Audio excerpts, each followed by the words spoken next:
La parole est Madame à la vous. Présidente. Je vous dis d'avance que je ne prendrai pas l'ensemble du temps. Je vais pouvoir consacrer une partie de ce temps-là à l'étude de crédit elle-même. Alors, je salue l'ensemble des parlementaires qui sont ici aujourd'hui. Également, toutes les personnes qui sont de la fonction publique qui sont présentes pour répondre à nos questions, très appréciées.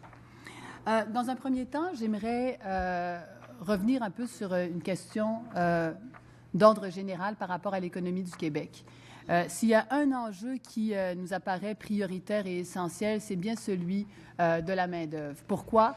Parce que c'est un enjeu qui occupe essentiellement tout l'espace. Lorsque l'on parle à nos entrepreneurs, tout l'espace présentement est occupé par cet enjeu de pénurie de main-d'œuvre dont on parle depuis un certain temps, mais surtout pour lesquels l'ancien gouvernement a agi de manière très concrète, notamment lorsque l'on parle d'un nouveau système qui a été mis en place, une nouvelle loi sur l'immigration qui a été mise en place, et également un nouveau système qui a été mis en place sous l'ancien gouvernement avec le système ARIMA.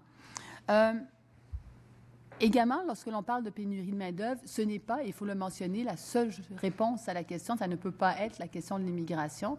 L'immigration va probablement répondre à un 25 de cet enjeu-là, mais c'est un enjeu qui reste essentiel si nous voulons poursuivre la croissance économique du Québec.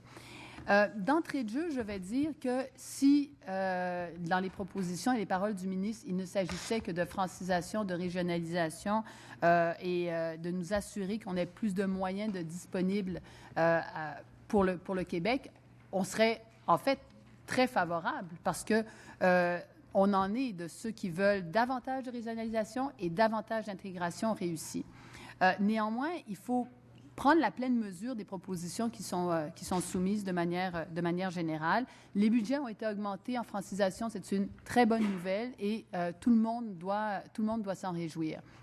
Cela dit, lorsque l'on voit l'état de la situation, puis quand on va vouloir faire l'étude de crédit, c'est sur ça qu'on va se concentrer, c'est qu'il y a très peu de dossiers qui ont été traités jusqu'à présent depuis l'arrivée du gouvernement. On dit des choses par rapport à l'immigration, mais quand il s'agit de poser des gestes concrets sur le traitement des dossiers, que ce soit d'anciens dossiers ou de nouveaux dossiers, il y a très peu qui a été fait jusqu'à présent. Et donc, on est obsessif dans une manière un peu idéologique de réfléchir au nombre d'immigrants, de passer de 50 000 à 40 000, en pensant que ça n'a pas de conséquences sur la perception des gens. Et quand le ministre dit on veut être cette terre d'accueil et que les gens se sentent bien accueillis, il faut ne pas avoir lu les journaux dans les derniers mois pour penser que c'est l'image que l'on projette présentement.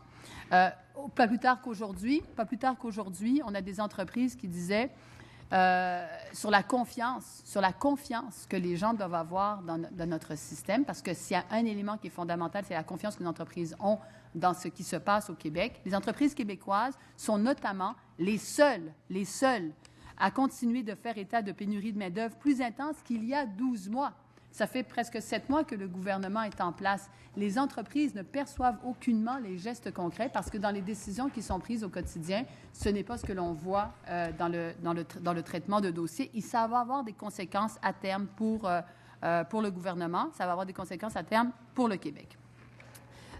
Lorsque l'on fait des comparaisons par rapport au nombre d'immigrants qui sont pris avec d'autres pays, j'aimerais rappeler que la comparaison avec la France tient bien peu la route parce que la France...